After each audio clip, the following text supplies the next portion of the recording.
The gym manager mocked me for quitting. He didn't know I own his building. The laminated membership card hit the countertop with a pathetic plastic click, sliding across the fake marble surface until it bumped against a shaker bottle filled with sludge green protein shake. Brad, the gym manager, a guy whose biceps were wider than his neck and whose IQ likely matched his shoe size, didn't even look up from his phone. He just kept scrolling, his thumb flicking upward with a rhythmic, dismissive arrogance that made the hair on the back of my neck stand up. "I'm canceling," I said, my voice cutting through the thumping bass of the terrible EDM remix blasting over the speakers. "I've been trying to call for 3 weeks. No one answers. So I'm here. Cancel it." Brad finally looked up. He had that glazed, half-lidded stare of someone who thinks the world owes him a favor for existing. He took a slow, noisy slurp from his shaker bottle, let out a performative exhale, and smirked. "Quitting already, big guy?" he asked, looking me up and down. He wasn't just looking, he was inspecting, judging the fit of my suit, the lack of visible deltoids, the general aura of a corporate office worker. "It's only February. Most of the resolution casuals washed out 2 weeks ago. I had a bet going you'd last until March." I felt the heat rising in my neck, a physical pressure building behind my ears. It wasn't just the insult, it was the sheer, unadulterated unprofessionalism. It was 5:30 p.m. on a Tuesday.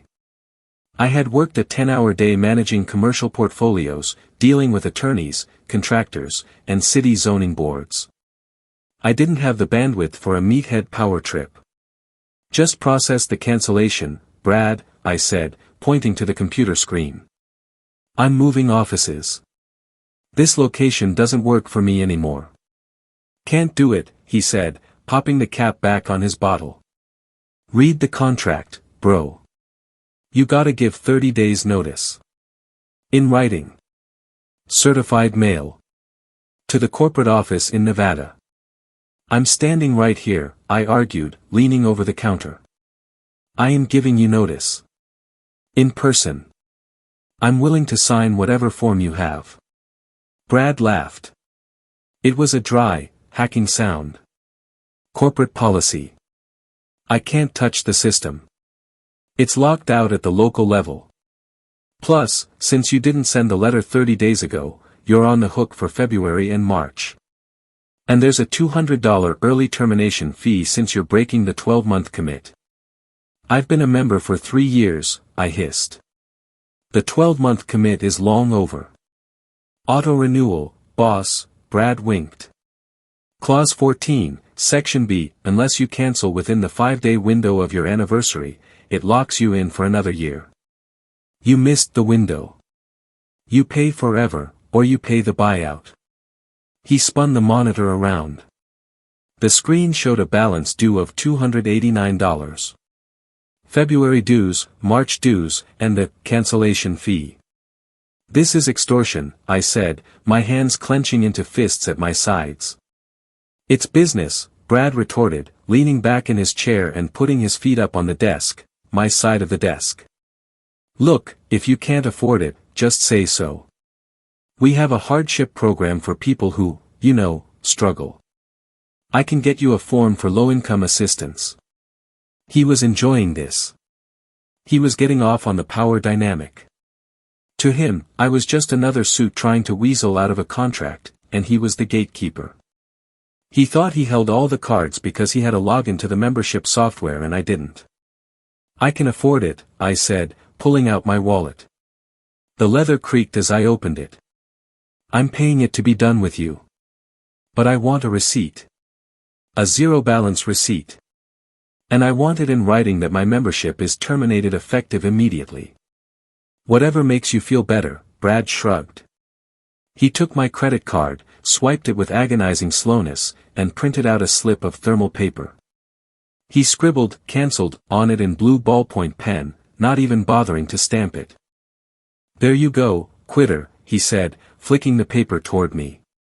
It fluttered to the floor. "Try Planet Fitness next time. They have pizza nights. Probably more your speed."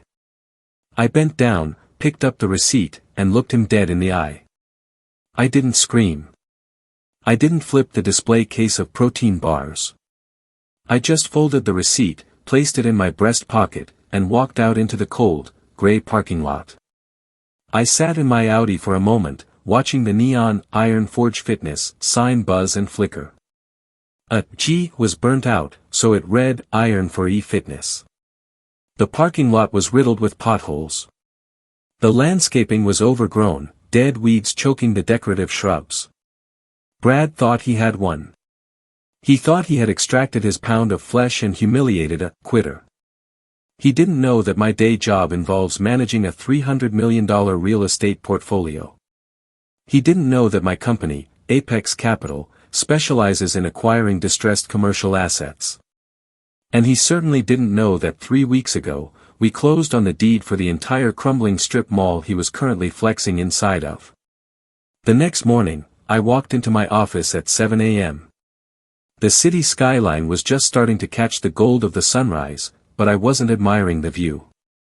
I was digging through the digital archives of our latest acquisition, the shops at River Creek. I pulled up the rent roll. There it was. Unit B4. Iron Forge Franchise LLC. I opened the lease agreement. It was a mess. A standard commercial lease from 10 years ago, signed by the previous landlord who was desperate for tenants. But as I scrolled through the scanned pages, my eyes scanning for the dates, I saw it. The lease had expired on December 31st. They were in a holdover period. In commercial real estate, when a lease expires and the tenant keeps paying rent, they usually convert to a month-to-month arrangement. It offers them flexibility, sure. But it offers the landlord something even better, the right to terminate the tenancy with 30 days' notice. No reason required. But I dug deeper. I wanted to know who I was dealing with. Was Brad just an employee? If he was, destroying the business would hurt the owner, not him. I needed to be sure. I pulled the Articles of Incorporation for Iron Forge Franchise LLC from the Secretary of State's website. Manager/member, Bradley J. Miller. It was him. Brad wasn't just the manager, he was the franchise owner. He had bought into a cheap franchise model, probably with a loan he was still paying off, and he was running it into the ground. He was the one pocketing that $200 cancellation fee. It went straight into his pocket. I leaned back in my chair, the leather groaning softly. The rage from the night before had cooled into something solid and heavy, like a brick in my stomach. He had mocked me for not reading the contract. He had cited the fine print. "Okay, Brad," I whispered to the empty office. "Let's read the contract." I spent the next hour drafting the document. I didn't use the standard template. I wrote this one myself, savoring every legal term, every citation of the property code. Notice of non-renewal and demand for possession. To Iron Forge Franchise LLC, DBA Iron Forge Fitness. Attention, Bradley J. Miller. Pursuant to Section 18 of your lease agreement dated January 1, 2014, and the holdover provision therein, the landlord, Apex Capital, hereby exercises its right to terminate your month-to-month tenancy. You are hereby ordered to vacate the premises located at Unit B4. I typed out the date. It was currently February 14th. By 5 p.m. on March 16th. 30 days. But I wasn't done.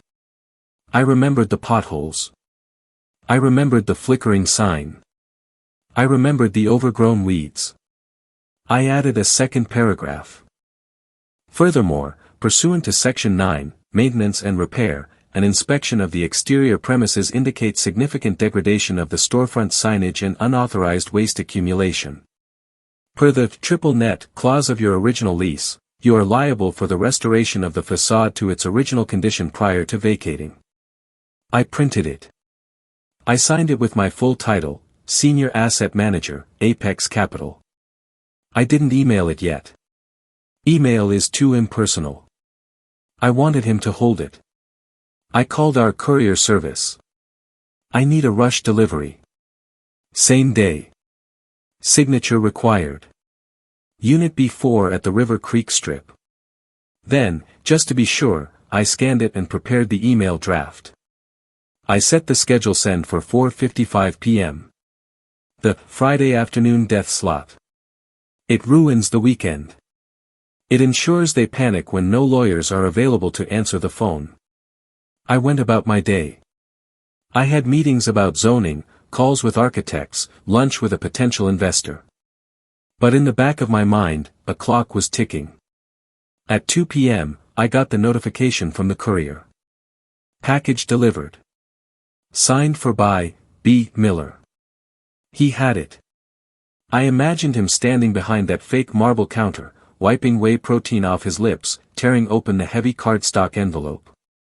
I imagined the confusion first, who is Apex Capital, followed by the realization. I waited. My phone sat on my desk, silent. 3 p.m. Nothing. 4 p.m. Nothing. Maybe he didn't understand it. Maybe he thought it was junk mail. Then, at 4:56 p.m., 1 minute after the email copy hit his inbox, my desk phone rang. The caller ID displayed, Iron Forge Fit. I let it ring. Once. Twice. 3 times. I picked up the handset, keeping my voice smooth, professional, and utterly detached. Apex Capital, Asset Management. This is Marcus. Who is this? The voice on the other end wasn't the arrogant baritone I'd heard yesterday. It was higher, tighter. Strained. I just got a letter. And an email. Is this a joke? I'm sorry, I said, leaning back and putting my feet up on my desk. Who am I speaking with? This is Brad. Brad Miller. I own the gym at River Creek. I just got a notice to vacate. It says I have 30 days to get out. What the hell is this? Ah, Mr. Miller, I said, the recognition coloring my tone. Yes, I see the file here. That notice is correct. The new ownership group is restructuring the asset. We're terminating all month-to-month holdover leases to prepare for site redevelopment. Redevelopment? Brad sounded like he was choking. You can't just kick me out. I have a business here. I have members. I have equipment. Do you know how much a leg press weighs? I can't move this stuff in 30 days. I believe the lease agreement, which you signed, specifies a 30-day notice period for holdover tenants, I said, flipping through the pages on my desk just for the sound effect. Clause 14, I believe. Or was it Section B? I always get those mixed up. There was a silence on the line. A heavy, suffocating silence. He recognized the phrasing. Wait, Brad whispered. You're the guy. From yesterday. I'm a tenant at the gym, yes, I said. Or I was. Until yesterday evening when my membership was cancelled. I believe I was told I'm a quitter. Listen, man, Brad's voice shifted instantly. The arrogance evaporated, replaced by a desperate, oily wheedling tone. Hey, look, we got off on the wrong foot. I was just having a bad day. Stress, you know. Testosterone levels, all that. I didn't know you were, the landlord. Asset manager, I corrected. I don't own the building personally. My firm does. I just decide who stays and who goes. Okay, asset manager, he laughed nervously. Look, let's work this out. I can refund you. I'll give you the $200 back. Hell, I'll give you a free year. Lifetime membership. VIP access. I don't want a membership, Brad, I said. I joined a new gym this morning. Equinox. Much cleaner. Then what do you want? Higher rent? We can negotiate. I can pay a little more. You can't evict me. I have 3 years left on my franchise loan. If I lose this location, I default. They'll take my house, man. I have a Corvette. You have a Corvette? I repeated, letting the judgment drip from my voice. That's nice. But here's the problem, Brad. We've already allocated the space. We have a national coffee chain interested in that corner unit. They pay on time, and their managers don't insult the people who effectively sign their paychecks. You're doing this because I charged you the fee, he said, his voice trembling with rage now. This is petty. This is illegal. I'll sue you. It's not petty, Brad. It's business, I quoted him back. And as for suing, I welcome it. Our legal team is on retainer. They get bored easily. But I should warn you, if you contest the eviction and lose, you're liable for our legal fees. Plus the holdover rent, which creates a penalty of double the standard rate for every day you stay past March 16th. You're ruining my life, he screamed. I could hear the background noise of the gym, the weights clanking, the terrible music. Over $200. It's not about the money, I said, looking at the receipt I had pinned to my corkboard. It's about the loophole. You said there was no loophole for me to leave. But it turns out, there's a massive one for you to leave. It's called a termination for convenience clause. I'm not leaving, he hissed. I'm staying. Try and make me. That's an unfortunate choice, I said. I'll have the sheriff's department schedule the lockout for March 17th at 8 a.m. Have a great weekend, Brad. I hung up. That was Friday. The weekend was quiet for me, but I imagine it was hell for him. I saw the emails coming in. Saturday morning at 3 a.m., lengthy, rambling pleas begging for an extension. Saturday afternoon, threats to go to the media. Sunday night, a scan of a handwritten apology letter. I didn't reply to any of them. Then came Monday. That's when the real bombshell dropped. I arrived at the site at 10 a.m. for a property inspection. I brought our contractor, a guy named Tony who looks like he eats bricks for breakfast. We pulled up to the strip mall. Brad's Corvette was parked sideways across 2 handicap spots right in front of the door. I walked in. The vibe was funereal. The music was off. The few regulars pumping iron looked confused. Brad was behind the counter, looking like he hadn't slept in 3 days. His eyes were red, his skin sallow. When he saw me, he vaulted over the counter. You, he shouted, rushing toward me. Tony stepped in front of me, crossing his arms. Tony is 6'5". Brad stopped dead in his tracks. We need to talk, Brad said, panting. Face to face. We are face to face, I said, stepping around Tony. I'm here to inspect the signage. The G is burnt out, Brad. It says, iron for E. That's a lease violation. It degrades the property value. Screw the sign. Brad yelled, causing a woman on the elliptical to stop and stare. I called my lawyer.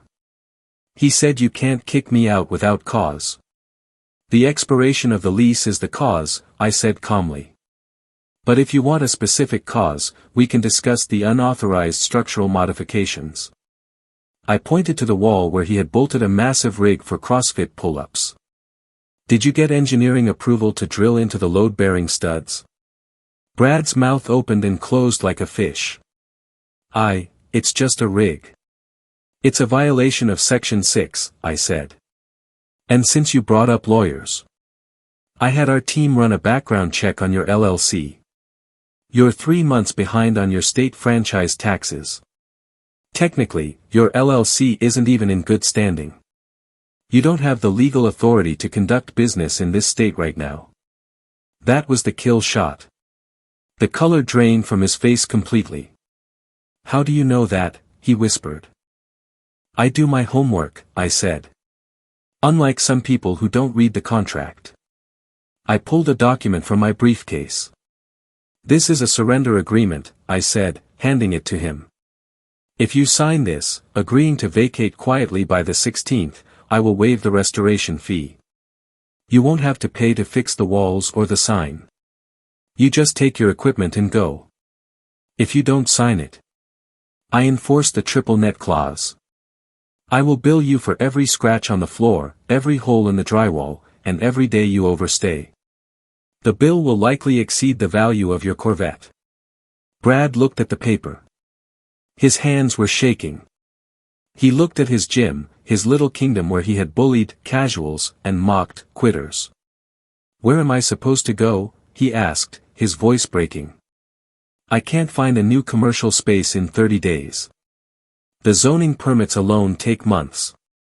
"Planet Fitness is hiring," I said, keeping my face stone cold. "I hear they have pizza nights." He signed. He didn't have a choice. The next 3 weeks were a flurry of activity. I didn't visit the site, but I got the reports. Members were refunded, mostly. Trucks arrived. The heavy equipment was hauled out. On March 16th, I drove by. The storefront was empty. The Iron Forge Fitness sign had been taken down, leaving a ghostly outline of dirt and grime on the brick facade. The windows were papered over. Brad was standing by his car, a Honda Civic now, not the Corvette, loading a box of protein powder into the trunk. He saw my car slow down.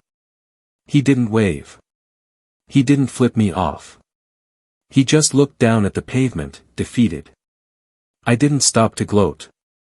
I didn't need to. The empty building spoke for itself. We signed the lease with the coffee chain the following week. They pay double what Brad was paying, and their manager gives me free espresso whenever I stop by to check on the property. Sometimes, when I'm drinking that coffee, looking out at the resurfaced parking lot, I think about that $200 cancellation fee. It was the most expensive money Brad ever made. Am I the monster for destroying a man's livelihood over a snarky comment and a hidden fee, or did he get exactly what he deserved for trying to bully the one person who held the keys to his castle? If you have made it this far and want to see more videos like this, then kindly subscribe and turn on notifications so you may never miss another story like this.